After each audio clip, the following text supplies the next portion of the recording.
हे हाय, कसे आहात? मस्त ना? मी पण मस्त नाही आहे, कारण मला तब्येत ठीक नाही आहे माझी. म्हणून एवढे दिवस व्लॉग पण नाही आणि मिनी व्लॉग पण येत नाही आहे.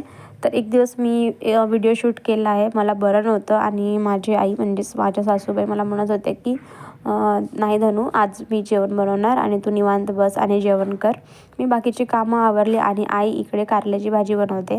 म्हणूनच मी थोडासा व्हिडिओ पण शूट केला आणि आईला माहिती नव्हतं की मी व्हिडिओ शूट करते.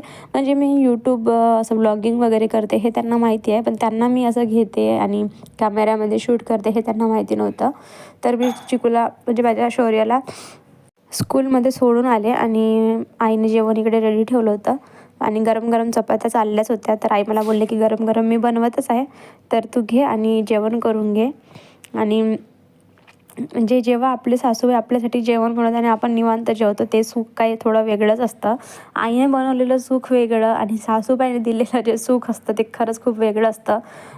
असं तर मी आईंना म्हणजे कधी कामं वगैरे करू देत नाही, पण जेव्हा केव्हा माझी तब्येत बिघडत असते तेव्हा ते माझं एक न ऐकता सगळे कामं स्वतः करायला बघतात.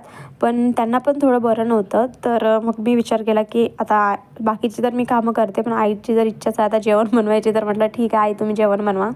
तर मग नंतर आईने कारल्याची भाजी आणि चपात्या वगैरे बनवल्या आणि भांडी पण घासली आणि मी इकडे निवांत बसले जेवायला आणि जेवणाचा आनंद घेतला आणि भाजी खरंच खूप छान झाली होती. बाय.